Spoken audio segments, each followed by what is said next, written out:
Live, and we're talking about the light above us right now. So you might see that shining throughout, shining on and off. But listen, you know what I told you guys from like episode one is, I don't know if this is the best word to use, but we're ghetto over here. We just let things rock. We just make sure we get the content out there for you. But man, thank you guys for dropping into another episode of the 101 Show. I know it's been a while, but I came back with the fire guest, like I tell you every time. Fire guest. I just guarantee fire individuals because truthfulness is the foundation of all human virtues. So how could I lie?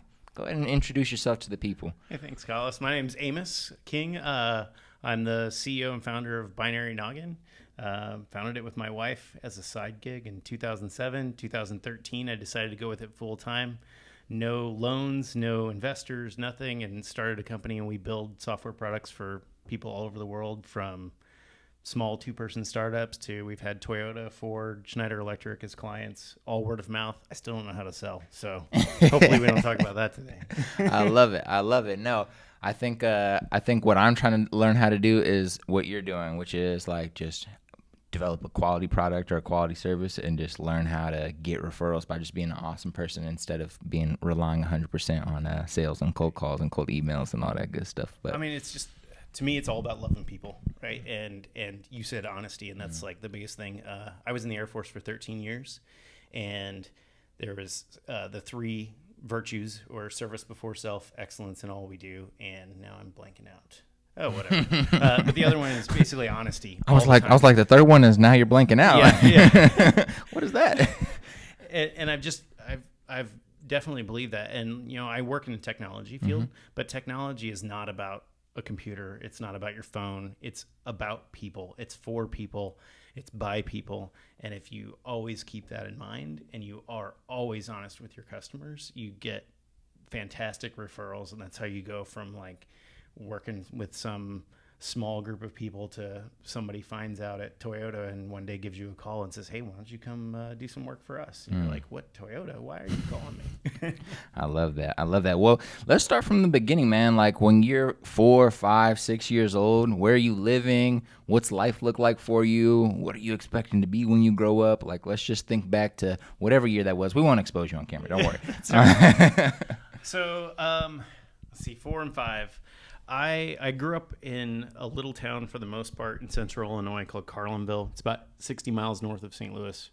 I wanted to be a doctor, and I help people, and I really wanted to be a doctor as long as I could remember. I even, between my junior and senior year of high school, I went to St. Louis University, and I wanted to be a trauma surgeon because I wanted to save people that like needed saving right now. And it, like, the adrenaline rush felt like it would be amazing too. And then when we were there, we got to look at some cadavers, and one of them was a young man who I think they said he had a brain tumor. And I thought, as a trauma surgeon, my job is either going to end up in like, I saved your kid's life or somebody's life, or I'm going out and telling people, I'm sorry, there was nothing we could do. You might want to say your goodbyes or something like that. And I was like, there's no way I could do that. Now I'm old and curmudgeon-y, and I see a lot more of life, and I could do that and probably I think I would be decent at like being able to bring that to somebody and being there for them. But at the time I thought I'd just come out crying. I would never survive that conversation. So programming was my hobby, and I never thought of it as a job. And then it morphed into, oh wait, I can do this for a living. So I probably ended up for the better anyway. Absolutely. No, I mean, I think when we talk about, people's career futures that they think about when they're younger, I love hearing the stories about how they transitioned into like different periods of their life. Like, I've had a lot of people on the other show I have, and then the past 2 people I've had on this show, like just hearing people's stories around, I started off wanting to be a police man, and then this happened, and then I started from there. I was like, I'm gonna be a firefighter, and then I became a firefighter. But 2 years into becoming a firefighter, I saved some guy at a tech company, and I was like, wow, I want to work for a tech company. You know what I'm saying? Yeah. Like, and the journey that people go through is really beautiful. I mean, there's a word called it's not really a real word, apparently. I heard it's a fake word, but it's called Sonder, and it's the realization that every passerby has a life that's as vivid and complex as your own.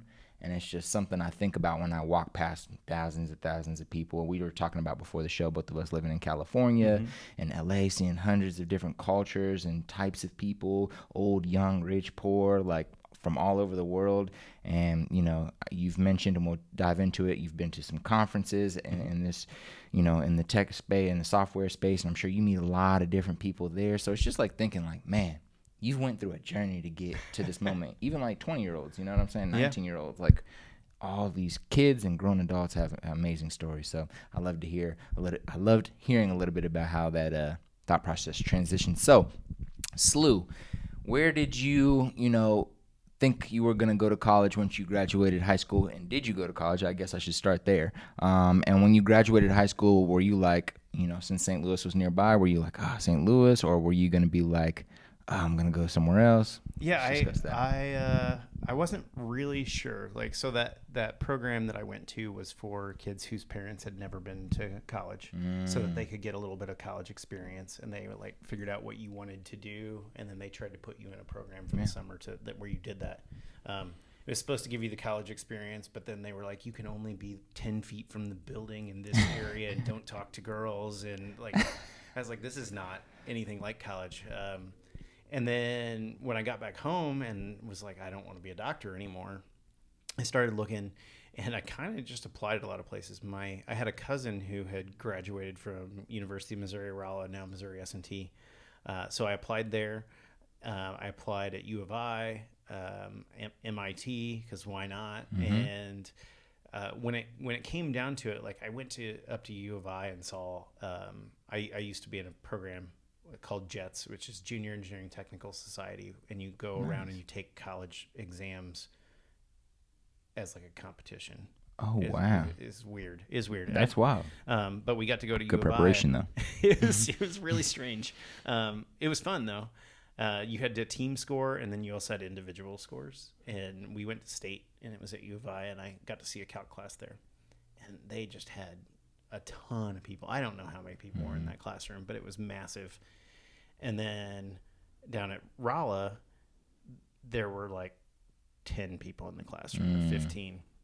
And so when I got accepted there, I was like, yeah, I'll go there. I joined the Missouri Air National Guard to help pay for college. Did that for 13 years. Well, 12 years I went to work. Then 1 year they extended me and let me go home while they tried to get me to come back. And I missed it, but I had a family and wanted to be home. So I got sidetracked there. I ended up going to Rolla. And the funny thing is, you know, I said I wanted to be a doctor, and then programming. I had sold games for the TI-85 calculator that I made in like junior high, right after the internet came out. So internet came out in 93. I think I was in 7th grade.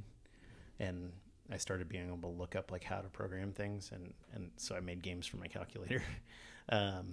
And would take it home, take other people's calculators home, and retype the game into theirs because I didn't have a cable to connect the two.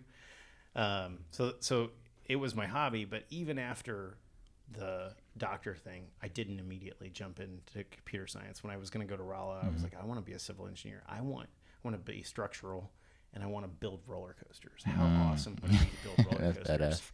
And then I found out, like, there's really not a lot of companies that do that.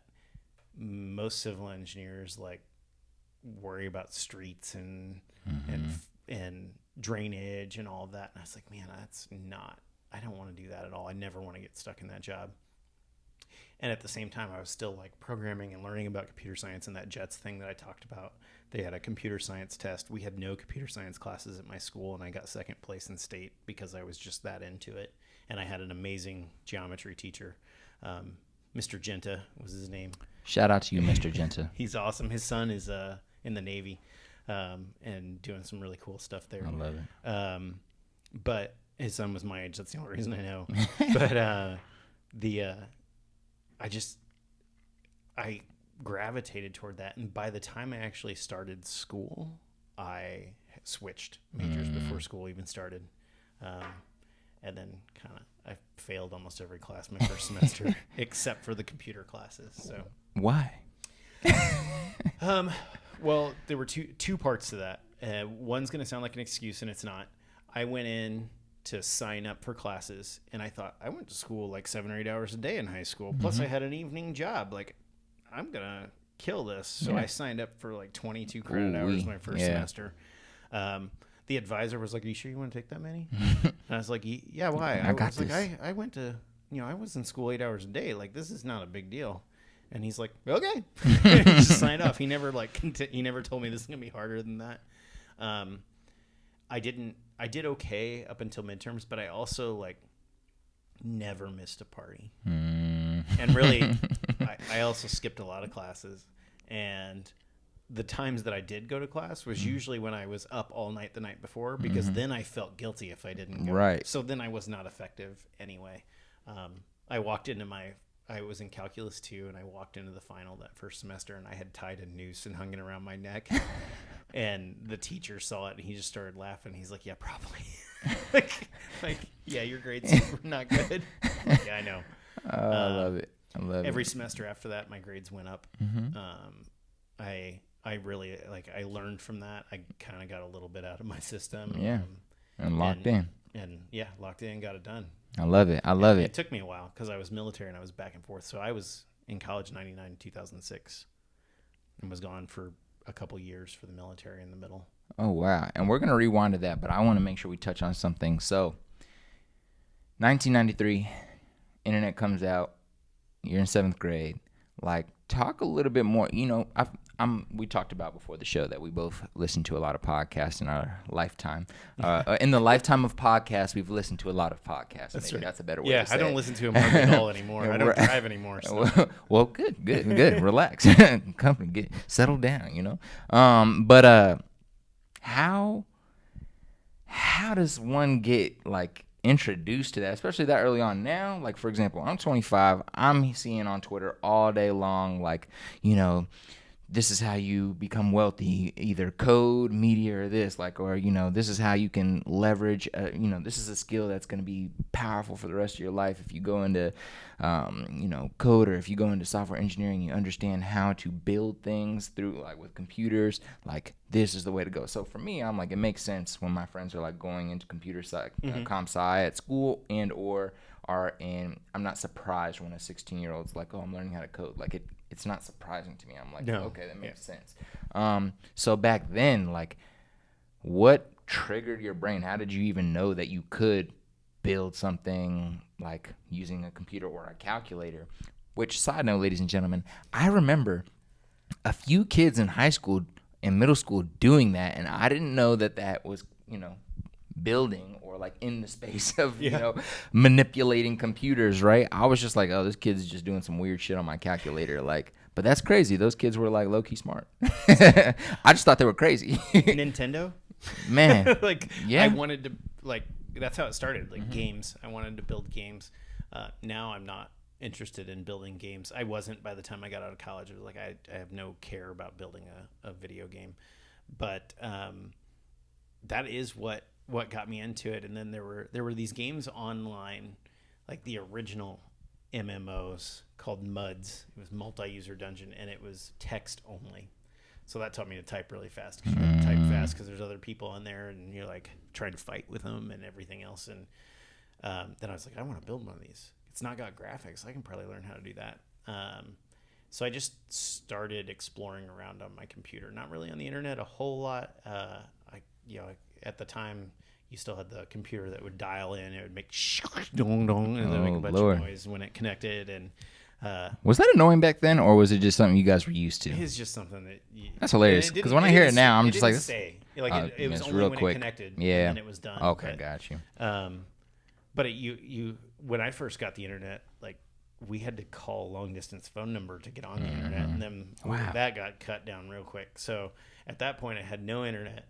I had my computer, and I started going through the command line. You could type in some letters, and I can't remember. Maybe it was tab. It's tab on Linux, but it was a Windows, and I would just type in A and hit tab, and it would list all of the commands that started with A. And I went through all of them, and I got to Q, and there was a program called QBasic it opened up like a text editor where you could write a program and run it. And it had a help, and I went and read the whole thing. Wow. From beginning to end. I was like, this is amazing. I made it add two numbers together that I get to pick. And like, I made it draw a line on the screen. How amazing was that? And thinking back on it, that's not that amazing. I mean, it's amazing. It's I still, in its own way. Today, it amazes me how a computer chip gets an image onto a screen. Yeah, it's wild. Like, I know how it works, but I don't know how. Like, it's still magic. Like, it is magic. How somebody figured that out is like, that amazes me. Or how they figured out that you could do sound. I heard like one of the Altair computer, which is one of the original home computers. You had to build it yourself. It had lights for the display, and somebody had figured out that if they put a speaker wires onto a certain point on the board, they could make it make sounds. Wow. And that's like how they first created a computer speaker. I was like, what? That's crazy. Wild. So yeah, I just started exploring that way, and curiosity did it. And yeah, I do think that people can make a lot of money on computers, but I watch engineers that come in, or programmers, whatever you want to call it. There's arguments whether they're programmers or engineers. Too many words. Yeah. And I watch them come in, and you can almost tell who is passionate versus who's there to try to make money. And I think like what you really need to do is just find something that you're passionate about, and then care about people. Those are the two big things. And you know, press the 15-second rewind button. Listen to what he just said again. That was fire. I like that. That's a key. That's what we call a quote. Go ahead. Sorry. Yeah, no problem. So just get out there and do what you care about, and care about people, right? Because if you do those two things, first of all, caring about people will make people care about you, which is not to be selfish. Don't like fake care about people. People see through that over time. There's a good book by Adam Grant called Give and Take, and it's about givers and takers. I don't know. Have you ever read it? Yeah. It's a beautiful book. Great Go book. read it. It's a good book. Find out whether great you should author be a as giver well. or a taker or an equalizer. There's the third personality in there. But doing that and caring about other people also creates mentors for you, which gets you to a better place. And then schedule your learning is another really important thing. I wish I had done this, because especially after I had a family, whenever I'm so interested in programming, like I just want to do it all the time. But when I would do it after hours, I would feel guilty because I wasn't with my family. When I was with my family, I would feel guilty because maybe I'm not learning enough and growing enough, because I picked a career field that I say, if I look at something I did 6 months ago and think it was amazing, I've stopped growing and I need to find a new career. And so like, if you schedule that time and schedule it with your partner and say, look, hey, at this time, I'd like to work on my own thing. You work on your own thing, but you time box it. Then you don't feel guilty about it. That's and real. you can concentrate on it. And if you can do those things, I think that you'll be successful. And it, to me, success doesn't mean that you're a billionaire. Right. Maybe you will be. That's Right. cool. Yeah. Like, and you start to recognize problems in the spaces that you care about. And when you start solving those problems, that's where success and money starts to come in. Because when you can solve that problem, then show somebody else how to solve it, you can make money. Yeah, I feel like, what you just touched on there just makes me think like success is really just being content. And a lot of people could be, if they looked at it this way, content a lot earlier on. But then when you're focused on what you just talked about, passion and then helping people, like naturally you'll focus on a skill you are passionate about, you enjoy, you'll develop that skill and become really good at it because you enjoy doing it and you're curious all the time. Then you're focused on helping people, which means you're solving problems. And when you're solving problems, you're providing value, which it just naturally equals money. And then from there, you might, let's say 70K. Oh, I'm successful because you're content. You can take care of everything you want to take care of personally. Certain people.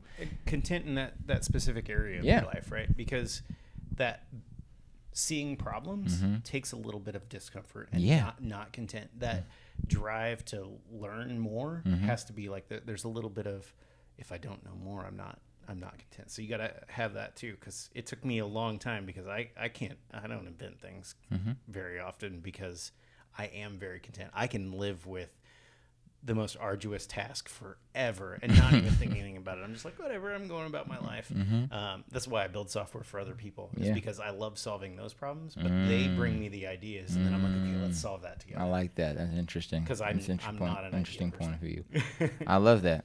Yeah, no, I think that's super important to realize. Just like finding contentment in certain areas of your life, but still staying hungry and curious. I think curious is really the word that you used a few times there that stands out to me. It's like you can find contentment or feel successful because you can take care of your family, take care, like the financial stresses may not be like on your mind anymore, and so you're content there. But like once you get there, I think, when people talk about money, well, money doesn't bring happiness. I think what they mean is you might be content with like you're able to take care of all your bills, but something's not hitting for you. You know, like something's not turning that light on for you every morning.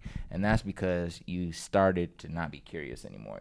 That curiosity has like fallen away, or you haven't made it a point to be curious every day.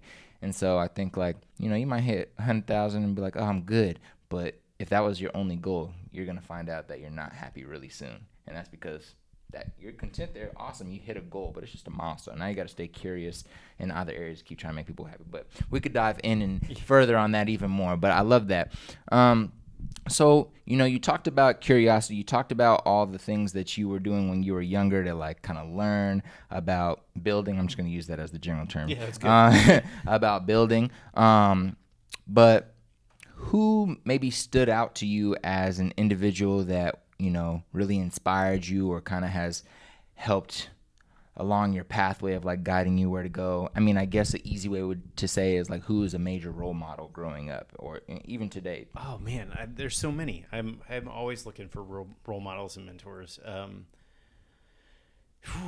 And everybody I meet, every person that you meet in your life, they have a story to share. They have something to teach you if you just shut up and listen long enough, which is hard for me because I'm super extroverted and I never want to stop talking. But like every person on the street that you meet, doesn't matter if they're a different walk of life. If you look at them, you're like, oh, and you're a little scared. You want to go to the other side of the street because you're like, that guy just looks like he got out of prison. Hey, that guy might have the best story and the best advice to ever give you. But man, it's easier for me to think of my adult mentors. Yeah. Because I'm like career focused a little bit.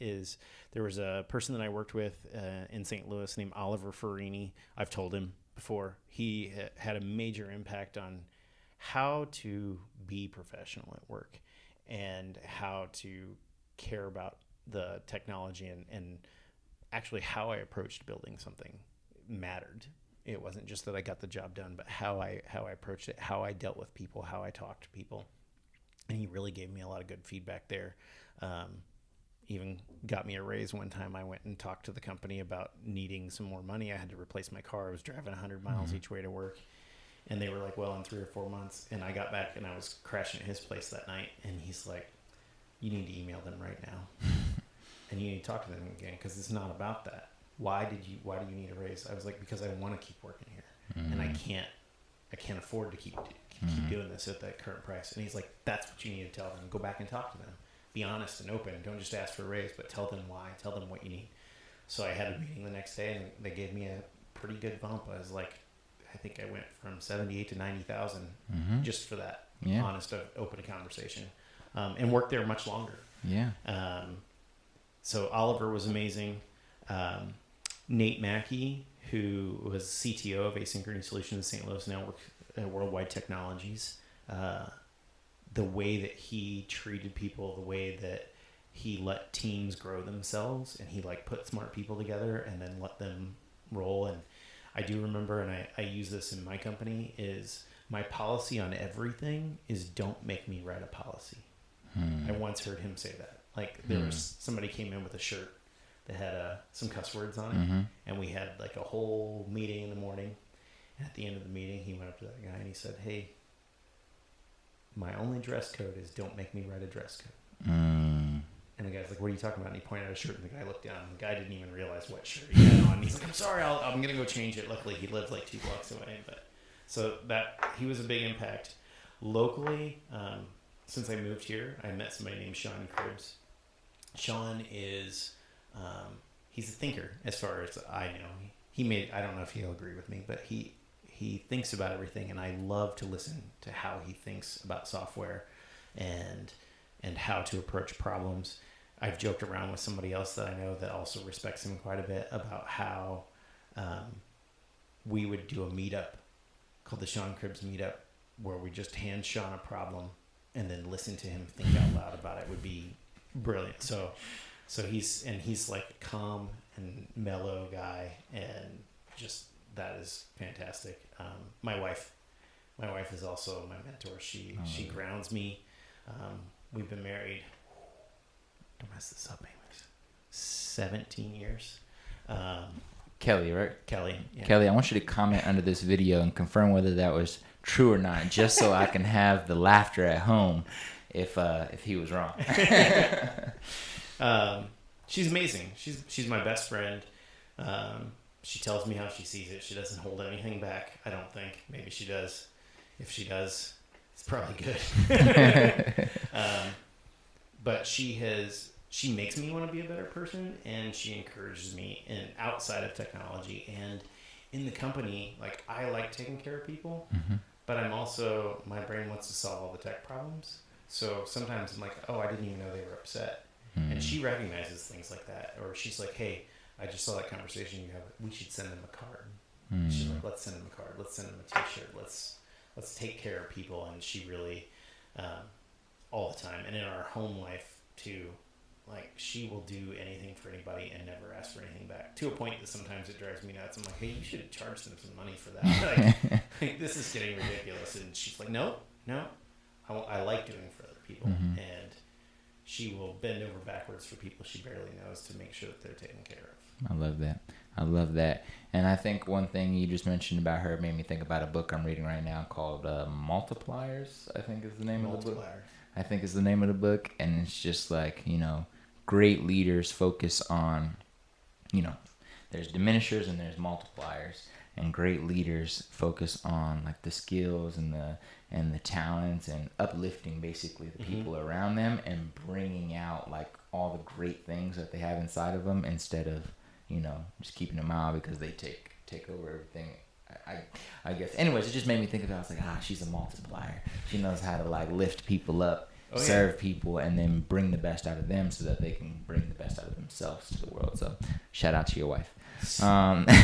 She is amazing. I love it. And side note, because this is just something in my head. Worldwide Technologies, is that big company based out of St. Louis as well? Yeah, it's privately owned. Yeah, I think, and I might be wrong, I think like one of the black billionaires is the guy who owns that. Yep. And I remember I was like, look, I need to get a billionaire on the show. He's got an amazing story. I don't know him, or I'd introduce you. Yeah, no. He does have a good story. I was reading about his story, and I was like, all right, let me send some emails to some of their staff. I was like, hey, my name is... And they were like, it's probably not going to happen. But I was like, I understand. That might be a little tough. Sure, he's a busy guy. I love it. So I kind of want to talk a little bit more about Binary Noggin. So we've talked a little bit about your backstory, how you got interested in the space of building. We talked a little bit about where you're from and where you are now. So let's talk about, you shared a little bit earlier in the episode, but what year did you start Binary Noggin, and what was like, I guess, the problem you set out to solve? At the end of the day, that's what some companies end up, how they start, but obviously you had a hobby and it turned into something real. But like, what was the problem you were like, like, this is what I'm good at and this is what I'm going to try to explore? Like, just how did it all start? I was solving somebody else's problem. So 2007 was when I first started the company, and I had somebody I knew approach me and said, we have this programming project, we need some help with it. At most was probably going to be $5,000. It wasn't even that. And I went to Nate Mackey, I believe, that we talked about earlier, because I was working at Asynchrony, and they're a consulting company. And, for me, I'm working for them. Somebody approaches me, I need to bring that to them. That's part of my job as far as I'm concerned. And he said, that's too small. It's like not enough for us to spin up work on. Yeah. And I kind of assumed that. I was like, so what do I do? And he's like, do it on your own. So I went and started an LLC because I wanted to be protected. I wanted the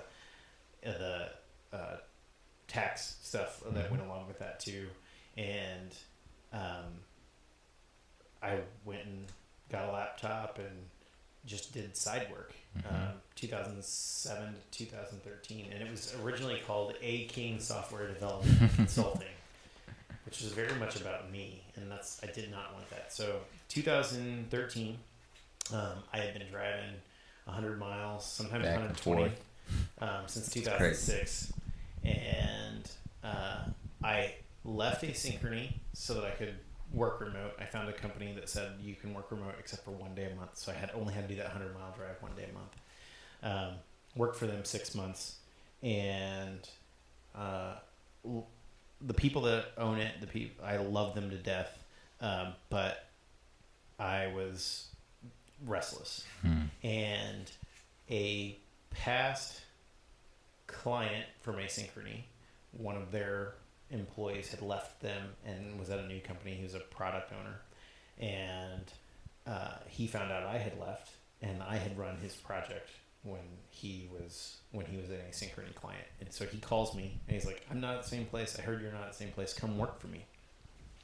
And I said, "I'm thinking of going out on my own, so I want to do that." And he said, "I don't care. I just want you to put a team together. Can you do 5 developers? And when can you start?" And that was August. So August 24th, which is also my birthday of 2013, I went full time that way. Had 4 other developers. We ended up on contract there about 18 months. Company called Liaison, doing medical admission software for mostly Northeastern universities. And at the 18-month mark, they came in and they said, "Hey, we have a big client that we thought we were going to get, and we're not going to get them right now, or it seems like it's going to take a while, so our budget's a little low. So we like you guys so much that we're going to give you 6 weeks notice. In 6 weeks, we have to end the contract," which is like, wow. I think our contract said 5 days. Wow. And they said, "We want to give you 6 weeks." They asked me to stay on, and they asked my brother-in-law to stay on, who actually worked for them up until this last year. I said, "No, I gotta do this now." And I never borrowed any money. The whole time we were working, I was storing money. I paid off all of my debt except for my house at the time too. That's the way to do it. It is. When you don't owe people money, like our company, we have never taken an investor, never taken a loan. That means that when we pick our clients, we're not picking you because we need to pay a bill. I mean, yeah, we have to pay our employees, but we try to keep enough money that's not a problem, and we're not trying to rush. We pick our clients because we want to be their partner. We care about them. We care about their idea, and we want to work with them. We want to be their friends, and solve really cool problems together. Binary Noggin, the name of the company, is 2 heads, and I really believe that like 2 heads are better than one. We even most of our programming is done where there's 2 of us at one computer solving a problem together, because that conversation, 2 different people, we all have different backgrounds, so we all see things in different ways, and we solve problems in different ways. And when we combine those ways of solving problems, that's when we end up with real solutions. I don't even know what we were talking about. It's all good. No, that was. So yeah, like that was the beginning, and I went 4 months after that with no client. But because I had saved all my money and I didn't take out any loans, I didn't have to answer to some investor who was like, "Well, now you're not making money, so what are we going to do?" Right, bite the bone. And they didn't make me like just start taking a bunch of piddly jobs just so I could get money, and it allowed me to actually pick my next client. And I turned down clients during that 4 months. I still don't know how to find clients. I'm getting better at finding it, and a lot of that is incoming. Do good work, love people, right? Like you said that earlier, and people will come to you. I love it. I want to talk about putting together that initial team of 4. How did you find those other individuals? Also, we should put a warning on the beginning of this. And I don't mean to make this a joke. I'm actually kind of serious. But if you have any struggles with epilepsy, just know that there's a lot of flashing in this video. I don't know much about that, but I remember that being at the beginning of a lot of things I used to watch when I was young. Yeah. But, and again, not making a joke out of it, but yeah. I love it though. I love it. Not quite a strobe light. Not quite a strobe light, so we should be good. But quick side note, thank you guys for watching. I always like to take a few seconds in between each episode to just express gratitude, because whether it's one person, 100 or 100,000, I am extremely appreciative of anybody who takes the time out to listen to anything I have to say or anything my guest has to say, and then secondary, I want to say thank you to you, because you don't have to be here. You could be with your wife right now, chilling, riding more bikes. But you made the decision to sit down and have a conversation and be open to sharing a little bit about your journey. So just quick gratitude expression there, and let's dive right back in. So thanks for having me too. Absolutely, yeah. So talk about building that initial team of 4. Where'd you find them, and just how was the experience of, I guess, running a team? What did you have to learn? At that point, that was really the problem, is I didn't have to learn a lot about business. I just had to make sure that the money coming in was more than the money going out. And I had run a team before, and I got people that I already knew. So I ran a user group in St. Louis for I think 7 years. Sorry, what's a user group? Oh, a user group. It's like a meetup. Okay, got you. But it's oftentimes based around a programming language. Okay, nice. Yes, that. Familiar. So I ran that for so long, so I got to meet a lot of people. And I found out there was this other guy that lived by me. And I met him 100 miles away at this user group. And he used to be a truck driver, cross-country truck driver. Wow. He taught himself to program. Wow. And he was coming up there so that he could learn. I love it. And I was like, that's the kind of person I work with. So I reached out to him. Some people that had worked with me in the past, I reached out to them. My brother-in-law was a software developer, and I got along with him really well. Still do. Not got along. I get along with him really well. And so I just reached out to these people that I knew, and that I enjoyed working with, and said, hey, let's do this together if you guys are willing. And I told all of them, I said, I'm not hiring you. I want you to be a contractor, because I don't know where this is going to go. Yeah. And I don't have any benefits. So the best I can do is pay you a lot more money and let you take care of that yourself. But I also told every one of them, I'm not going to hire you unless you get an LLC, because I want you to be protected too. So I helped some of them walk through setting up LLCs. Yeah. It's really easy online. Nowadays, so easy. Yeah. I think it costs $100 right in Missouri, and you can get one forever. Oh, I did it for $57. Oh, nice. Oh yeah, I got the good opportunity, I guess. The cheaper option. Go ahead. Yeah. So I just pulled in these people that I knew and knew that I could trust, and then we did that working together constantly thing, and we switch who you're working with all the time too, so that you get influxes of new ideas. We actually, and sometimes would switch every hour who you're working with, and whoever had been on that problem the longest is the one that had to leave. Wow. So that you always had fresh blood and fresh ideas, and it forces people to communicate. Because if you and I are working together and you have to stay and you know that I'm leaving, you have to get the information to move forward. Yes. And I have to be able to give that to you. I and love you that. learn that real fast working that way. So we did that, and now as we've grown over the years, and we have employees, and I've had to learn to do a little more of the employees management stuff. Yeah. And I probably in some ways should have done this even with the consultants, but I try to have meetings with the employees at least once a month and talk to them about their goals, our goals for them, what we can do to further their goals, and how we can work better together. And then we also do that as teams. Usually once a week or once every other week, we have a retrospective where we say, hey, what did we do well? What did we not do so well? What should we stop doing? What should we start doing? And we come up with some kind of change that we can make, and we just try it out till the next time we meet and see if that helps us get better, or if it makes things worse or stays the same, and then we do it again.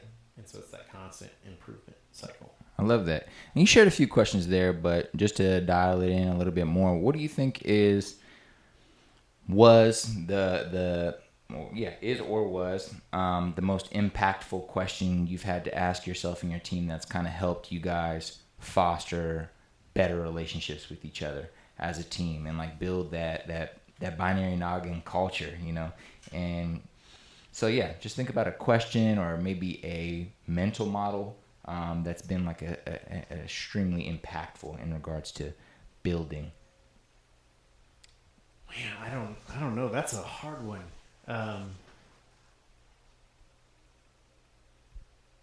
Watch, ladies and gentlemen. He's going to be like sitting here thinking, and then that light's going to go off, and we're going to sit here in silence. He's going to be thinking, and then the light's going to go ding, and it's going to turn on. And he's going to be like, boom, I got it. But, to tell you the truth, it's like, where do we want to go? What do we want to be? How, like, what is our mission? And like, and then sticking to that. And getting that together, getting a shared mission. Like I have my idea of what I want the company to be, but everybody who joins the company has their own idea. Yeah. And how do we bring those together and come up with a common goal? I mean, once we have a common goal, we can all strive for it. Ours is like a lot to make developers and company owners and stuff around tech happy and users happy. Yeah. And I'm not talking about like today's happiness. When I talk about happiness, I don't care about what made you smile today. I care about your long-term happiness. How happy are you long-term, right? Because I can make you really happy today with something that'll destroy you tomorrow. And that's not okay. And especially in building something, I can build something really fast that looks great. And I can build it on a house of straw. And I can make it look like a castle, and it'll be beautiful, but it's going to fall down. Yeah. And so sometimes you got to take that time.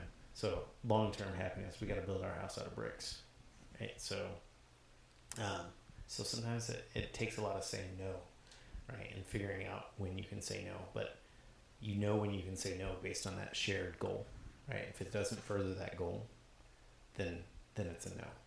I love it. Because once you say yes, you're stuck with whatever path you're going, because you got to make your yes mean yes and your no mean no. So if you say yes, you do it, even if you messed up. That's real. And just because that kind of made me think about something else. Look, if you know the type of job you're trying to get or the type of career opportunity you're looking for, and you're not in a position where you are super pressed, I'm really speaking to myself right now, and you're not super pressed to like have to have capital tomorrow or have to pay rent tomorrow. If an opportunity comes up for a job and it doesn't align, don't always say yes. It's such an interesting thing, because I've heard this a lot about learning how to say no. But then when you're younger, a lot of people are like, just say yes to everything. Yeah. And then it's like, well, shit, I don't know what to. Should I say yes or no? And you get, but I guess there's really no right or wrong answer. Again, I'm speaking to myself right now, so let's shut that down and come back to it. No, that's good.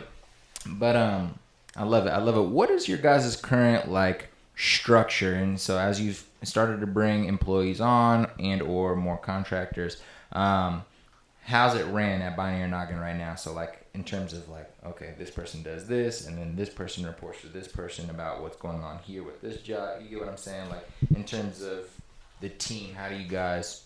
I mean, there are 8 of us. Yeah. It's pretty flat right now. Yeah. We kind of all see each other and all talk to each other. Everyone's local? No, okay. No. We have mass communications. Is Audrey. She's local. We have Johnny, who's a developer here. He's local. I'm local. Kelly's local. And then everybody else is remote. We have people in California, Seattle, Massachusetts, and Chattanooga, Tennessee. I love it. And I would love to have people in the office. I think I solve problems really well when we can work together and like whip out a piece of paper and draw on it, or stand up and go to the whiteboard. And I work really well that way, and I've had a hard time mimicking that in a remote way very well.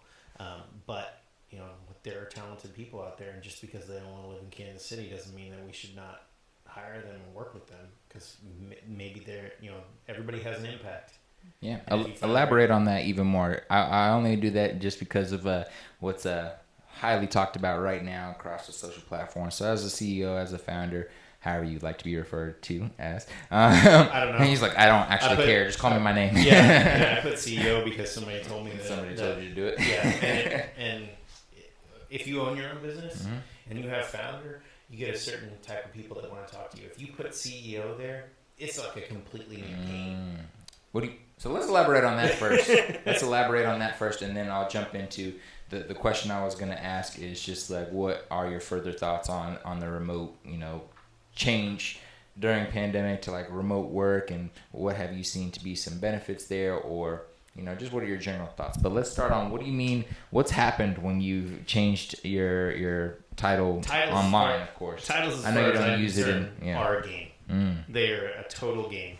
And it's really about who wants to target who. Like, if you own a company that sells a product or something, and it sells to other companies, the people that you probably want to talk to are like directors, presidents, CEOs, because they're the decision makers. Yeah, right? yeah, of course. Founders aren't always the decision makers. True. And actually, some of the best companies, the founders like kind of go out of the way and they hire good people, right, to do those jobs, because they know, hey, I'm not a great CEO, I'm not a great COO, I'm not a great CFO. I kind of suck at all of these, so so it really is just, it's putting the face out there to allow people to find you if they want to talk to that level of a person. Yeah. And so it's not that CEOs are better than founders or anything like that. It's really a marketing thing. It's like, hey, these are the type of people I want to talk to me. So this is the title that I need to have for that to happen. That makes a lot of sense. I love that, and I think that's a new point of view to me. Because you see, again, a young guy just be on Twitter, on social media and stuff. But on there, you see a lot of people like, oh, I can't believe somebody would name themselves founder. Or then somebody else will be like, I can't believe somebody would call themselves CEO. Who calls them that? But it's like, it all just seems like judgment without like a conversation around it. So I love to hear a new thought process of like, hey, this is actually a marketing play, or a play to make sure I'm speaking with the right people and that my conversations remain impactful and I'm not wasting time. Well, and at the end of the day too, like, what job are you doing? If you're doing the job that a CEO is slotted to do, that's probably what your title should be too, because that's going to get you to talk to those people who are helping direct companies, want to help you direct companies. That gets you into the right. If you are doing all the financial work, you should put CFO, because that's going to get the people who are going to support you in your role know what you're doing. That's why Kelly became COO. She didn't have that title. And like this last year, she was doing all kinds of stuff, and I was like, man, you already are the COO. Let's just call it how it is, because you're doing all of that work. Yeah. And I think she didn't really want to, but that's what we did. So that's where we are now. I love it. So there's a few more things I want to touch on before we wrap up today, and we're gonna start with books. So we have a few books on the table. Hooked. We got Indistractable. We have Atomic Habits by James Clear, a legendary book. What have been some books? He has a whole shelf of cool books in his office. So what have been some books, podcasts, articles, some things, content, I guess, that you've consumed over the past few years that have been super helpful, not only to you and your role, but maybe that you've suggested to some of your employees to check out in their roles as software engineers or builders? Yeah, I can't. You know the author's name, because I don't remember, but the Infinite Game. Yeah, Simon Sinek. There you go. Yeah. That book. I mean, I felt like I already felt the way that book talks. Like it's talking about long term, how to grow a company, how to grow something that somebody cares about.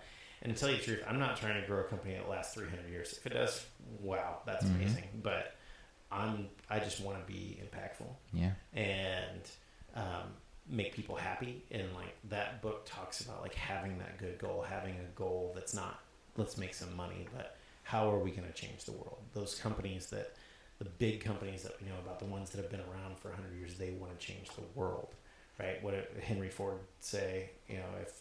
If I don't remember exactly, but it was like we would have just made a faster horse if we listened to the people. Yeah. But he wanted to change the world, and he wanted to make it different, and it made a huge impact on the company, still around today because of that. And so that book has been pretty awesome, and like just reminding me of that. Like I think it's really important to read books that you already know the message to, or reread books, because it's always a reminder. Yeah. And when you're making decisions at a company level, you have all these people to take care of, and they really do. Like, I hear companies talk about being a family, and people get mad when there's layoffs and like, oh, you said we were a family. Well, yeah, but we have to take care of the family, and sometimes that means that. I haven't had to do that, thank God. But when you are sitting at that level and making these decisions that impact so many people, even if you're a company of 2 or a company of 1,000, being reminded of what your heart is and where you want the company to be and how you want to help people is really, really important. Because sometimes without those reminders all the time, you forget. I have a little sign that sits on my desk. I just hand wrote this on a note card and I set it up, and it says, they can't do anything if you don't tell them what you want. Like, they need to know what's going on about the whole company, not even just asking for what you want, but they need to know what's going on with the company in order to make the right decisions. Yeah. And that's my current, like, remind myself every day.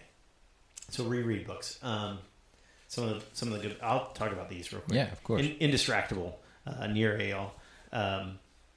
This book it's what caused me to turn off all the notifications on my phone, and kind of take my life back.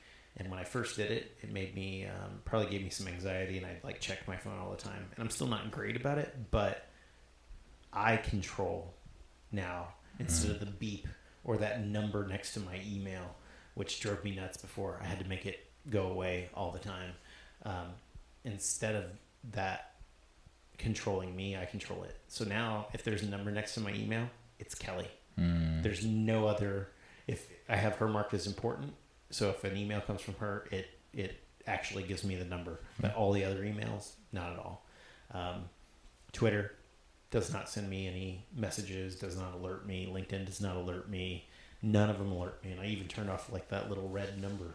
So that book got me to try that. I love it. Hooked is also by him. This is like the opposite side. This is building software that hooks people and distracts people, but doing it in a good way. Like, in an ethical way, yeah. Yeah, we don't want to build something that gets you hooked.